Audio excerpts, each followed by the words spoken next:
A veces pienso que el diablo es más benigno que los hombres, porque al menos sabemos que todo lo que puede ser bueno lo quita, pero los hombres, creyendo que están dando algo, aparentando estar dando algo, nos quitan lo mejor que tenemos.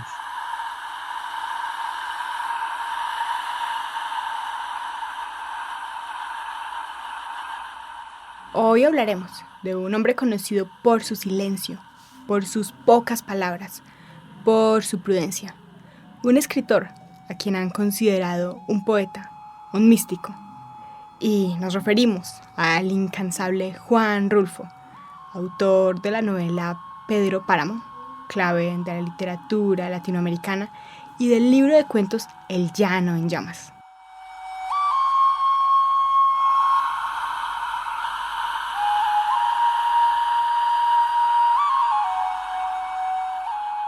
Todo lo que ha inspirado el escritor mexicano Juan Rulfo no cabe en un solo programa, ni existe homenaje suficiente. Así que hoy hablaremos de la otra pasión de su vida que no eran los libros, la de escribir cartas altamente literarias para Clara Aparicio, el amor de su vida. Les acompaña Sara Gaviria Piedrahita.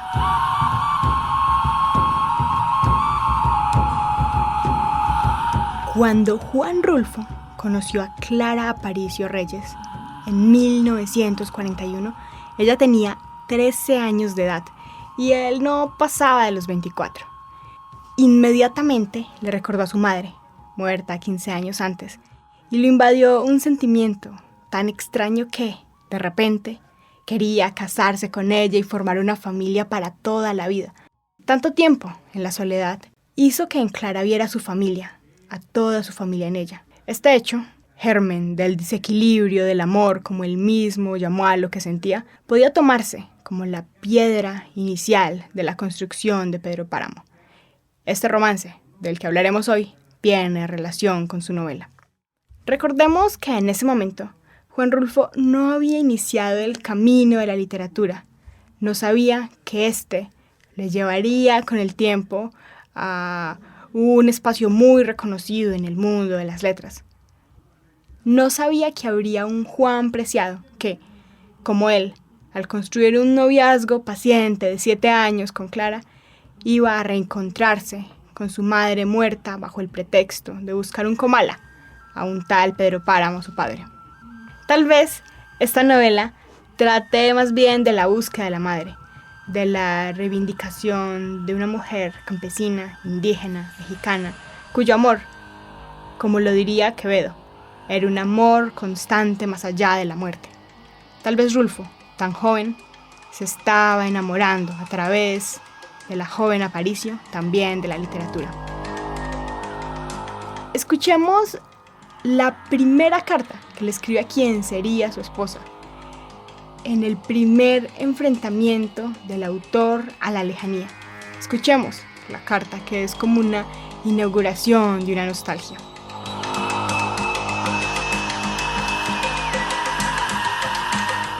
México DF, a 9 de enero de 1945. Santa Clara Aparicio, Cunhart número 55. Guadalajara, Jalisco. Clara, pequeña amiga mía, me he acordado mucho de ti. Todo el camino me vine piense y piense que en Guadalajara se había quedado una cosa igual a las cosas esas que andan por el cielo. Y de puro acordarme, venía sonriéndose mi corazón y dando de brincos a cada paso, como si no le cupiera el gusto de saber que tú existes. Debido a eso, no se me hizo largo el camino. Él y yo nos vinimos platicando de ti, mi corazón y yo, y él estuvo de acuerdo conmigo en todo. Por ejemplo, yo comencé por decirle que no me merecía ni siquiera que me dirigieras la palabra, y mucho menos tenerme por amigo. Entonces él me contestaba: es muy cierto, muy cierto. Yo seguía diciéndole: tengo necesidad de ella, de quererla mucho. ¿Pero acaso tengo yo algún mérito para merecerla, No, no tienes ninguno, me respondía él. Ella es muy bonita, ¿verdad? ¿Bonita? Es la criatura más hermosa con que yo haya tropezado en mi vida. Eso decía mi corazón. Luego pasé a preguntarle si ella no se iría a enojar si le habláramos de tú. Aquí en esta cosa que casi parece carta. No, no se enojará. El de ella es un corazón muy buena gente y no se enojará. Ahora, si se enoja, que se enoje. Al fin y al cabo, no está aquí cerca de nosotros para que nos regañe. Oye, corazón, ahora sí te equivocaste. Ella sí está aquí con nosotros. Nada más cierra los ojos y verás la figura completa de ella. Ahora está arqueando la cejita y nos está echando una mirada muy seria. Dentro de un rato se le va a salir uno de esos suspiros buenos que ella acostumbra dar de rato en rato, cuando no sabe qué hacer con el amor que lleva dentro. Bueno, vamos haciendo una aclaración. Vamos suponiendo que nos quiere tantito, así, con un amor del tamaño de una semilla de amapola. Pero no nos quiere ni así. ¿Te acuerdas del día en que nos dijo que no nos tenía confianza? Tú te pusiste a llorar un rato, ¿no? Y esto se debió a que la queremos. Sobre todo, me da pena con Clara. ¿Qué idea se hará ella de tu fragilidad, de ti, pobre corazón que la quieres tanto? Los dos te queremos. Mi corazón y yo somos un buen par de amigos tuyos. Esa es la verdad. Aquí está haciendo de las suyas el frío, pero yo estoy enamorado y a los enamorados no nos hace fuerza nada. Quisiera poder contarte más cosas de esto y de aquello, pero yo soy muy flojo para escribir y lo hago muy mal. Juan Rulfo.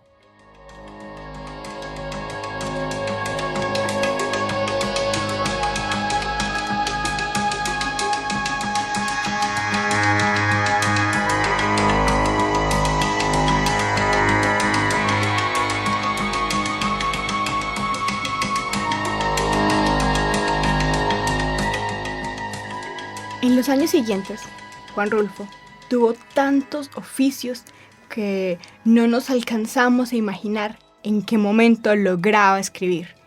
Se pasaba la vida entre los viajes del trabajo, entre dolores de cabeza en múltiples oficinas, talleres, en sacarse fotos que le enviaba sagradamente a su novia en los sobres de las cartas y en esperar, claro, las respuestas de ella. También venían con fotos de su belleza lejana reveladas en un cuarto oscuro. Sobre esta época, en la que Juan Rulfo tenía muchos oficios y se la pasaba corriendo de un lado para otro, habló alguna vez en una entrevista que vamos a escuchar a continuación. En el año 33, tenía usted 15, emigró a la Ciudad de México, donde estuvo usted cubriendo diversos tipos de empleos más bien raros, ¿no? Sí. Por ejemplo. Pues fui agente de migración, ¿verdad? Fui recaudador de rentas, y hice una bola de cosas. En 1947 empezó usted a trabajar en publicidad, en el departamento de ventas de una firma fabricante de neumáticos. ¿Y usted qué tenía que hacer ahí? ¿Pensar eslogans para anunciar los neumáticos? Bueno, originalmente sí, estuve muy poco tiempo en publicidad. Después fui agente viajero, agente vendedor. Después fue usted vendedor de neumáticos. Vendedor de llantas, sí. ¿Por todo el país? Por todo el país.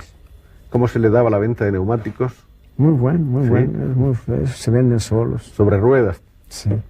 Juan Nepomuceno Carlos Pérez Rulfo Vizcaíno fue un trabajador incansable. Parecía ser dos hombres a la vez. Uno que atendía a su nombre de pila, resumido en un sencillo Juan Pérez. Sería el escritor de cartas, inventor, el novio fotógrafo, dibujante de paisajes, antropólogo, indigenista y migrante, proveedor, policía, anarquista, capitalista, escéptico, ufólogo, burócrata, artista, asesor, agente de ventas, peatón, deprimido, hombre soñoliento, catador de mezcal, abstemio, en fin, y el otro, el sobrio y ceremonial Juan Rulfo, el escritor cuyo nombre iba a merecer el respeto de las generaciones posteriores, el autor que hizo de su propia vida una ficción, y que entendía las respuestas quedaba en las entrevistas como un género literario. Cuando se le escucha en las entrevistas parece calmado, quizás tímido y un poco incoherente, un poco confuso. Se dice que inventaba las respuestas y que creaba personajes momentáneos que eran él mismo. Las entrevistas y sus respuestas eran también para él un género literario. Y vamos a escuchar un fragmento de esta misma entrevista. Porque los personajes son irracionales, actúan en forma irracional, sin razón ninguna, y se les quiere dar, simplemente se les quiere caracterizar bajo el punto de vista de la lógica, ¿no? Y estudiando lógicamente a la gente, se encuentra con que hay contradicciones constantes. Entonces, para mí, el ideal no es reflejar la realidad tal como es.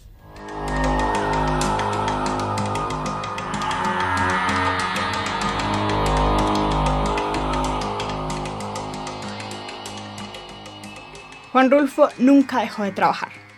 Su caso era muy parecido al de Franz Kafka. Tal vez, por ello, el joven estudiante de Derecho, que era Gabriel García Márquez en la helada Bogotá de mitad de siglo, cuando leyó La Metamorfosis, decidió abandonar la universidad para dedicarse a la escritura. Y el señor, fracasado en que se convirtió, recuperó la fe y vio el camino hacia 100 años de soledad cuando llegó a vivir a Ciudad de México y le presentaron así, de súbito, como un milagro, la obra de Juan Rulfo. Un escritor natural que trabajaba para poder escribir, para poder construir su sueño, tan lejano de la gloria, de la fama, como era el de casarse y tener hijos y vivir en su pueblo natal con tranquilidad. Antes de casarse, durante los 7 largos años de espera, Juan Pérez, el alter ego de Rulfo, trabajaba 14 horas diarias, 7 días a la semana. Esta rutina le dejaba quebrantado el cuerpo y adolorida el alma por mantenerlo lejos de Guadalajara, donde vivía su amada que lo esperaba. El grandioso escritor, que hasta era capaz de hacer hablar al silencio, que le daba voz a las piedras, trabajaba en Ciudad de México bajo el rigor de una vida abusada por la industria de las llantas. Esa época, por otro lado, le dejó la cabeza sembrada con las historias de sus compañeros de trabajo. Tal vez las gentes del llano en llamas empezaron a habitarlo desde entonces. Su color, su tristeza milenaria. Como agente de ventas de la llantera, recorrió y estuvo también en tierras desamparadas, vestido con harapos, abatido por la desigualdad social, indignado contra los grandes latifundistas.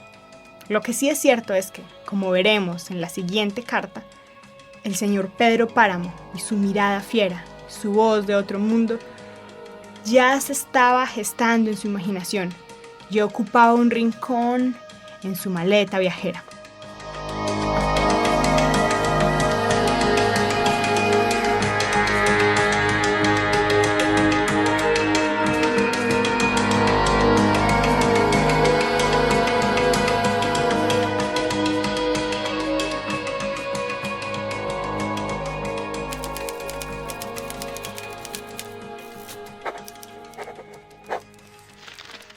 México DF, 1 de junio de 1947. Cariñito grande. Ahora que ya volví al trabajo y que me escribieron con mucha atención, pienso cuán lejos me llevó la fiebre del estómago y la fiebre de la bronquitis, pues se me juntaron las fiebres, y lo que me sentía eran unas ganas tremendas de irme de aquí, de no volver más a la compañía, de salirme por la puerta y tomar mi sombrero.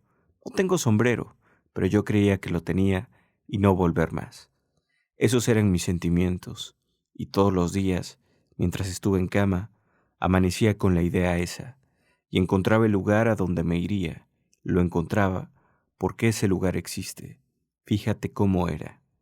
Me encontraba en una salida del sol, en La Constancia, las ruinas de una fábrica de papel que está cerca de la Tapalpa. Y este sitio tiene una casa muy grande que ahora es de mis tíos los Pérez Rulfo. Bueno, yo volví a ver la salida del sol al pegar primero en la cañada que está enfrente de la casa. Veía cómo se iluminaba todo aquello. De la casa salía tantito humo y todo estaba tranquilo y sin aire. Solo se oía el ruido del arroyo que pasa por allí y la caída del agua un poco más arriba. Luego te veía a ti con una camisa verde de lana llena de cuadros, que salías de la casa y te parabas en la orilla del camino y me decías que si siempre íbamos a caminar un poquito antes de que estuviera el desayuno, y yo me iba contigo cañada arriba. Luego me venía la idea a la cabeza de que allí era donde vivíamos nosotros, tú y yo, en mitad de aquella tranquilidad, en medio de los pinos, y que la vida era hermosa, muy hermosa junto a ti, y que yo tenía allí un cuarto lleno de libros, y que no nos acordábamos de cómo era posible que a tanta gente le gustara vivir entre los ruidos y en las carreras y el vivo relajo de las ciudades. Pues ahora vuelvo a ver las calles de México, la gente, lo aturdidas que parecen estar las cosas. Se siente que es bonita esta ciudad, esta tierra tuya, y que si cansa a veces le da a entender a uno que es una gran ciudad y que al que le entran las ganas de salir de aquí, pronto, en cualquier lugar donde esté, sentirá deseos de volver, a pesar de todo. Así pues, no creas que tengo pensado volverme a enfermar, y hasta ahora no existen motivos para que me enoje con nadie en mi trabajo, y procuraré que no existan. Ya te platiqué en otra ocasión que estoy trabajando por apagar mi rebeldía y por llegar a ser humilde, pues sin esa humildad yo no me merecería el cariño, el amoroso cariño tuyo. Ojalá que los demás sigan pensando que somos un par de locos, tú y yo. Ojalá que crezca nuestra locura, chachinita chula. Por otra parte, yo he estado estos días dedicado a permanecer un poco atrás de la puerta debido a lo que ya te conté, y no he hecho sino leer un poquito y querer escribir algo que no se ha podido, y que si lo llego a escribir se llamará Una estrella junto a la luna. Este Juan tuyo o la tibia del mar.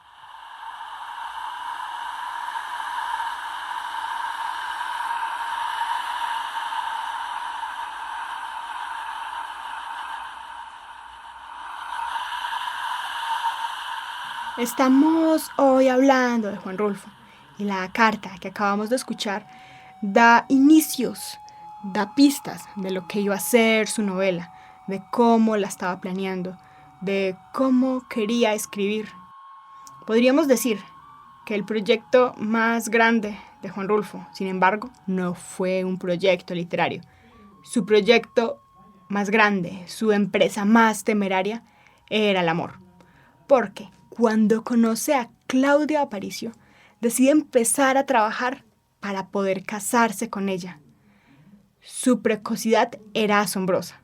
Apenas la conoce y el embrujo hace que ya quiera tener hijos con ella, vivir hasta la vejez. Un hecho que la asustó a ella, que vivía en la pequeña comarca. Hecho a la vez de afán y sobresalto, que por la intención del escritor de acelerar el tiempo de la felicidad, lo recluye casi una década de espera, en unos largos años de desdicha. Era una época sin videollamadas, sin WhatsApp, sin la agilidad e inmediatez de las redes sociales. No es posible a veces imaginarse al escritor, noche a noche, depurando los detalles de su corta pero majestuosa obra literaria, a la luz de la misma lámpara en la que escribía sus cartas de amor, en la que tenía un amor a distancia por años. En la capital, en la fría capital del país, el poeta iba tachando los días en el almanaque que le faltaban para ver a su prometida. Nos es factible verlo conflictuado por las labores de vendedor, por el peso de su overol, tan liviano en comparación a su alma, hablándole a sus amigos de Clara, como anotó en una correspondencia. Clara y su pequeño nombre que pronunciara el río de la tierra materna, mujer de pies pequeños que tenía incrustada en la memoria, motivación de la escritura, ángel de sonrisa pequeña y mejillas con textura de primavera. Clara iba a dejar de ser inspiración para encarnarse. Un día iba a llegar hasta el poeta para casarse con él. Un día, Clara eran 2 mujeres, por quien esperó Juan. Claudia, su hija recién nacida. Su escritura estaba consumada. Escuchemos la siguiente carta.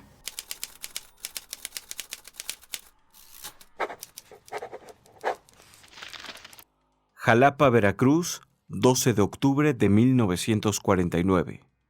Adorada mujercita, no sabes de qué modo tan raro te extraño a ti y a ese pedacito de ti igual de travieso a ti, que está allí contigo y que los dos queremos tanto. Aquí solamente hay niebla, mucha oscuridad y niebla vuelta con lluvia. Esa llovizna que tú conociste.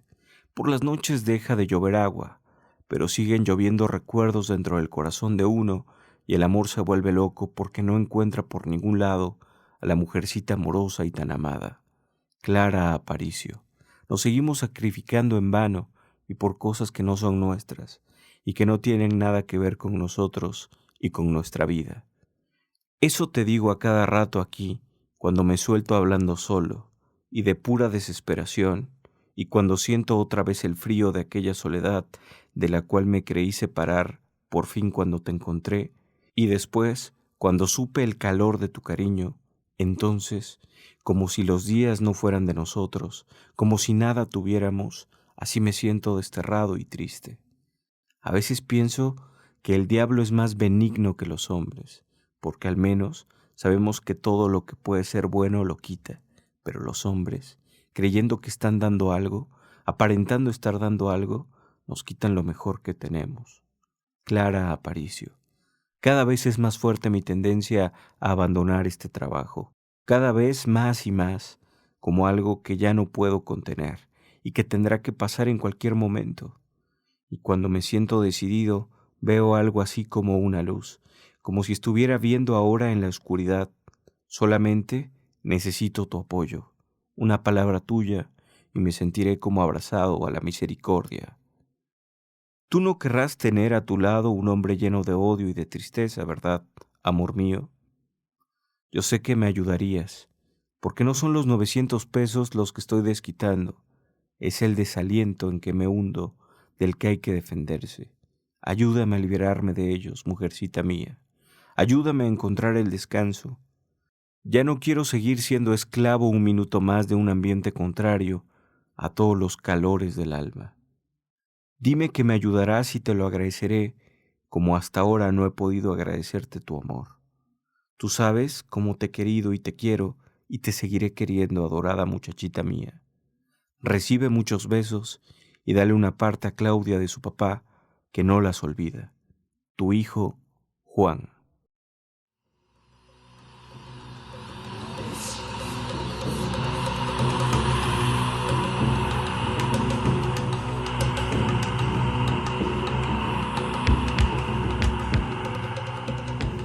Juan Rulfo se había correspondido por el amor de Clara, se había correspondido por la poesía. Por el contrario, Pedro Páramo nunca recibió correspondencia por parte de Susana San Juan, a quien amaba locamente, como lo notamos en el siguiente fragmento de la novela que lleva su nombre y que parece una carta escrita desde el más allá.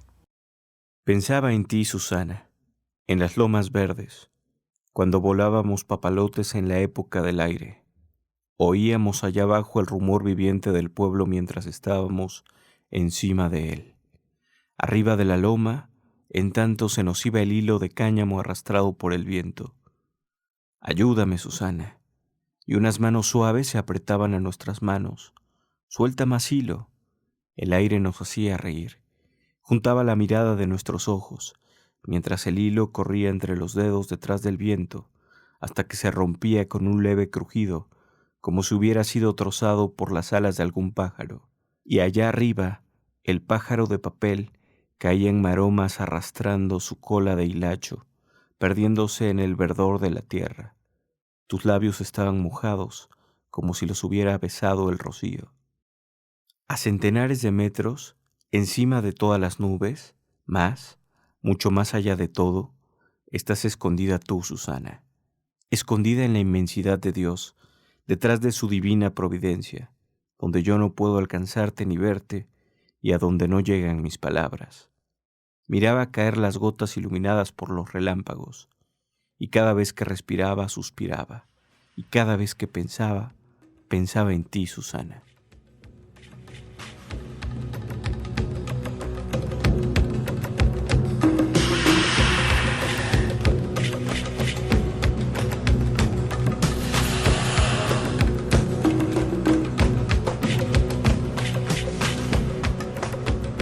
Estamos llegando por hoy al final de este programa.